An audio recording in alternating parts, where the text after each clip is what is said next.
Praise the Lord. প্রত্যেককে জয় যিশু। আমি আশা করি যে আপনারা সকলে আমাদের ত্রাণকর্তা প্রভু যিশু খ্রিস্টের নামে ভালো আছেন, এবং আমি এটা বিশ্বাস করি যে আপনারা সকলে প্রভু যিশু খ্রিস্টের নামে দিন দিন এই সমস্ত বিষয়ের দ্বারা যা প্রভুর অনুগ্রহতে আমি আপনাদের সাথে শেয়ার করছি, আপনারা দিন দিন করে বৃদ্ধি পাচ্ছেন। দিন দিন আপনি বিশ্বাসে বৃদ্ধি পাচ্ছেন, এবং আমি এটা বিশ্বাস করি এবং এটা আমি প্রভুর ওপর আশা করি যে আপনারা প্রভুকে আরো ভালো করে আপনারা চিনতে পারছেন, বুঝতে পারছেন। প্রিয় ভাই বোনেরা, আজ আমি পুনরায় একটি গুরুত্বপূর্ণ বিষয়কে নিয়ে আপনাদের সম্মুখে এসেছি, এবং আজ এই বিষয়কে শুরু করার পূর্বে আমি প্রথমে একটা প্রশ্ন আপনাদের সাথে করতে চাই, একটা প্রশ্ন জিজ্ঞাসা করতে চাই। আর সেই প্রশ্নটা হলো কি, প্রভু যীশু খ্রিস্টকে জানার পর আপনি কি একটি ফলবন্ত ফ্রুটফুল খ্রিস্টিয়ান লাইফ অতিবাহিত করতে পারছেন? যদি না, তো কিভাবে আমরা ফ্রুটফুল খ্রিস্টীয় জীবন আমরা অতিবাহিত করতে পারব?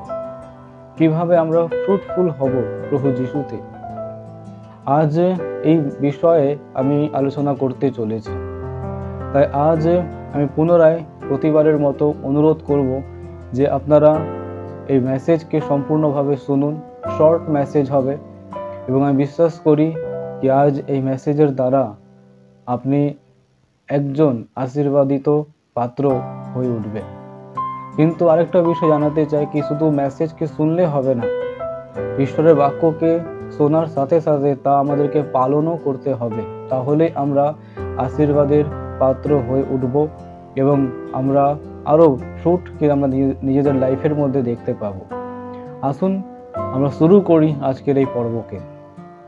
আজ আমার টপিক হচ্ছে কি, কিভাবে আমরা প্রভু যীশু খ্রিস্টতে আমরা ফ্রুটফুল আমরা হতে পারবো, কিভাবে আমরা প্রভু যিশুতে ফ্রুটফুল জীবন অতিবাহিত আমরা করতে পারবো।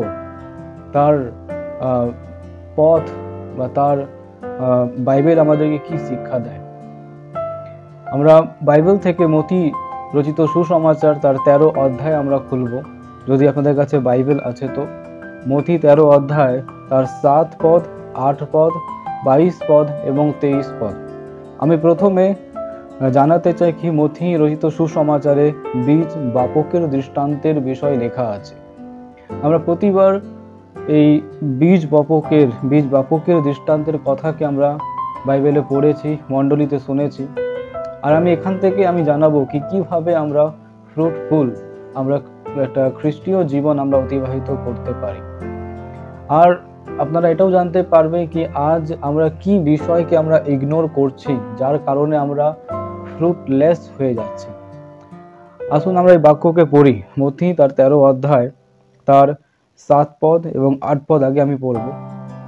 এখানে লেখা আছে, আর কতক বীজ কাটা বনে পড়িল, তাহাতে কাটা গাছ বাড়িয়া তাহা চাপিয়া রাখিল।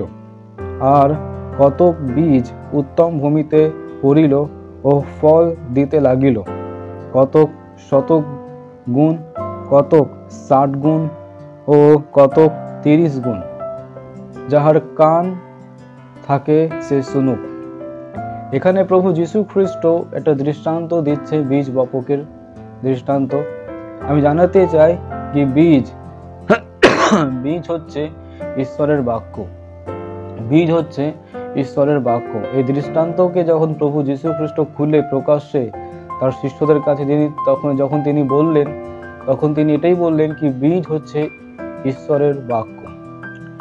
এবং আজ বীজ কোথায় পড়ছে এই দৃষ্টান্ততে আমরা জানতে পারি। এবং গুরুত্বপূর্ণ এখানে আরেকটা যে জায়গা আছে কি, যে এমন একটা জায়গাতে বীজ পড়ছে যার কারণে আমরা ফ্রুটলেস হয়ে যাচ্ছে। এখানে কি বলছে কি, আর কত বীজ কাটা বনে পড়িল। কাটা বন, এই কাটা বনের অর্থটা কোথায় আছে বাইবেলে, আর কাটা বন মানেটা কি? এখানে বলছে যে বীজ কাটা বনে পড়িল, তাহাতে কাটা বাড়িয়া তাহা চাপিয়া রাখিল। অর্থাৎ যে বীজ কাটা বনে যখন পড়ছে, কাটা বন যখন বৃদ্ধি পাচ্ছে, তখন বীজকে কি করছে, বীজকে পুরোপুরি চেপে দিচ্ছে, যাতে বীজ, উত্তম বীজ আর বাড়তে না পারো। এবং 8 পদ বলছে কি কত বীজ উত্তম ভূমিতে পড়িল আর ফল দিতে লাগিল, কতক 100 গুণ, কতক 60 গুণ আর কতক 30 গুণ। এই 13 অধ্যায়ে যখন আমরা 22 এবং 23 পদ যখন আমরা পড়ি, যেখানে লেখা আছে, আর কাটা বনের মধ্যে উক্ত সেই যে বাক্যকে শোনে, অর্থাৎ একজন খ্রিস্টীয় বিশ্বাসীর, ভালো করে শুনবেন, একজন খ্রিস্টীয় বিশ্বাসীর বিষয়ে বলা হচ্ছে কি একজন যে বিশ্বাসী, যে প্রভুতে বিশ্বাস করছে, যখন সে ঈশ্বরের বাক্যকে শুনছে, বলছে কি তার হৃদয়টা কাঁটা বনের মতো। আর সেই কাঁটা বনে কি আছে, বলছে কি সে যে সেই বাক্যকে শোনে আর সংসারের চিন্তা ও ধনের মায়া সেই বাক্য চাপিয়া রাখে, তাহাতে সে ফলহীন হয়। ফলহীন হওয়ার গুরুত্বপূর্ণ কারণ এখানে প্রভু যিশু বলছে কি সংসারের চিন্তা আর ধনের মায়া, এই দুটো প্রধান কারণকে প্রভু যীশু খ্রিস্ট বললেন, যার কারণে বীজ অর্থাৎ ঈশ্বরের বাক্য পুরোপুরি চেপে যাচ্ছে, ওটা বাড়তে পারছে না। প্রিয় ভাই বোনেরা, বাইবেলে লেখা আছে কি যাতে আমরা খ্রিস্টের বাক্যতে বৃদ্ধি পেতে পারি। আর আমরা একটা পদ দেখবো, তারপরে আমরা এগিয়ে যাব। কলসীয় তার 3 অধ্যায় 17 পদে লেখা আছে, কলসীয় তার 3 অধ্যায় তার 17 পদে এভাবে লেখা আছে, আমি পড়তে চাই আপনাদের জন্য। লেখা আছে, আর বাক্যে কি কার্যে যাহা কিছু, 3 অধ্যায় 16 পদ লেখা আছে, খ্রিস্টের বাক্য প্রচুর রূপে তোমাদের অন্তরে বাস করো। কি বলছে? খ্রিস্টের বাক্য, কার বাক্য? প্রভু যীশু খ্রিস্টের বাক্য প্রচুর রূপে তোমাদের অন্তরে বাস করো, তোমাদের অন্তরে বাস করো। আর এখানে প্রভু যীশু খ্রিস্ট বিশ্বাসী হৃদয়কে, অন্তরকে কাঁটা বন বলে আখ্যা করেছে, কারণ সেখানে জগতের চিন্তা আর ধনের মায়া আছে।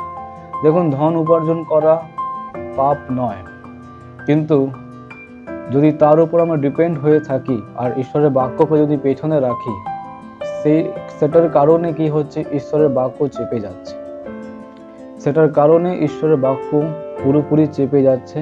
আর যখন ঈশ্বরের বাক্য যখন চেপে যাচ্ছে, যখন বৃদ্ধি পাচ্ছে না আমাদের জীবন দ্বারা, তখনই আমাদের জীবনে দুঃখ, কষ্ট, ক্লেশ, বেদনা আসছে। আমি এটাও জানাতে চাই কি আমাদের জীবনে দু প্রকার ভাবে দুঃখ, কষ্ট আসে। যখন একজন ব্যক্তি প্রভু যীশু খ্রিস্টতে, একজন বিশ্বাসী প্রভু যীশু খ্রিস্টতে যখন ভালো করে বাক্যের অনুযায়ী যখন জীবন অতিবাহিত করে, সেই বিশ্বাসের কারণে লোকেরা তাকে তাড়না করে।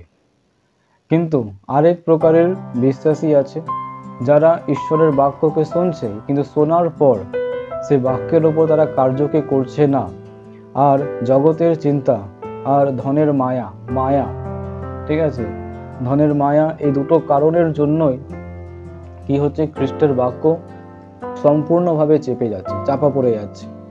আর এই কারণে একজন বিশ্বাসীর জীবনে তাড়না, দুঃখ, কষ্ট, সমস্যা দেখা যায়। তাই আমি বলতে চাই কি সব দুঃখ, তাড়না, এই সমস্ত যে বিষয় আজ একজন বিশ্বাসীর যে জীবনে আসছে, তার সম্পূর্ণ কারণ কিন্তু এটা নয় যে আমি আজ প্রভু যিশুতে বিশ্বাস করছি, লোকেরা আমাকে তাড়না করছে, তা নয়। আজ আমাদের জীবনের মধ্যে দুঃখ, কষ্ট, ব্যথা, তাড়না আসার আরেকটি কারণ হচ্ছে, সেই কারণটা হচ্ছে জগতের চিন্তা আর ধনের মায়া।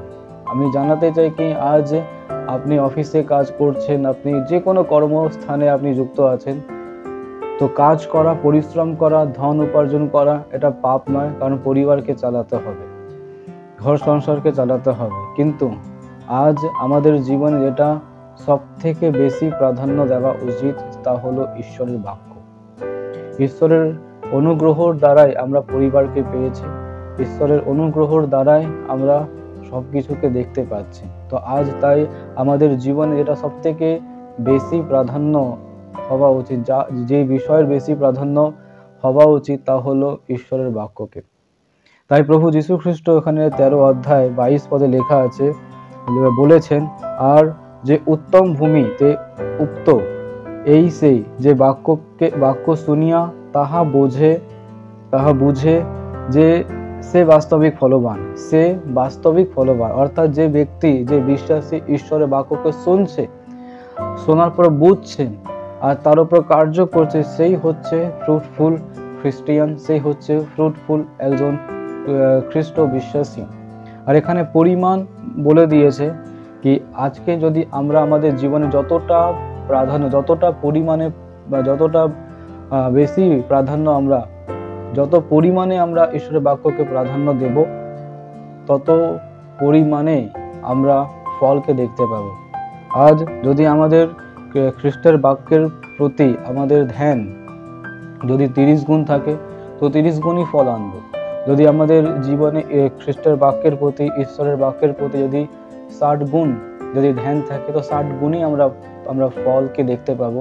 আর যদি আমাদের জীবন, আমাদের মন, আমাদের অন্তর যদি খ্রিস্টের বাক্যের জন্য পুরোপুরি 100% যদি ফোকাস থাকে খ্রিস্টের বাক্যের প্রতি, তো আমরা 100% আমরা সেই ফলকে দেখতে পাবো,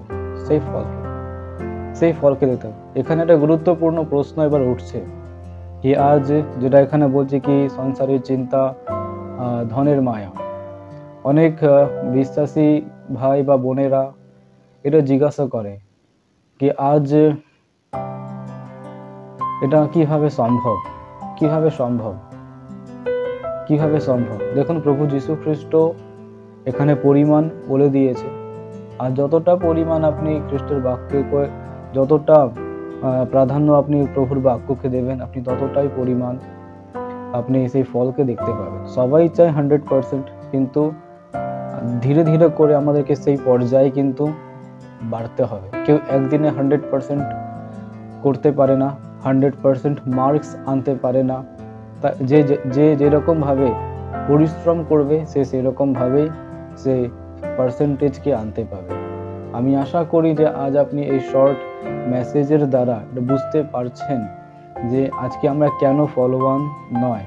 আস্তায় আমি এটা উৎসাহিত করতে চাই যে আজ আপনি যদি খ্রিস্টতে যদি আপনি এটা ফ্রুটফুল আপনি হতে চাইছেন বা ফ্রুটকে দেখতে চাইছেন, তো আপনাকে প্রথম প্রাধান্য ঈশ্বরের বাক্যকে দিতে হবে। আজ আপনি ব্যক্তিগতভাবে বাইবেল পড়ুন, বা মণ্ডলীতে আপনি ঈশ্বরের বাক্যকে শুনছেন, বা আজকে আপনি আমার থ্রুতে ঈশ্বরের বাক্যকে শুনছেন, তো আমি এটা উৎসাহিত করব যে শুধু শুনলে হবে না, যদি শোনার সাথে সাথে বুঝে আপনাকে সেরকমভাবে বাস্তবে কার্যকারী হতে হবে, তাহলেই আপনি ফলকে দেখতে পাবেন। প্রভু আপনাদেরকে আশীর্বাদ করুন। আমিন।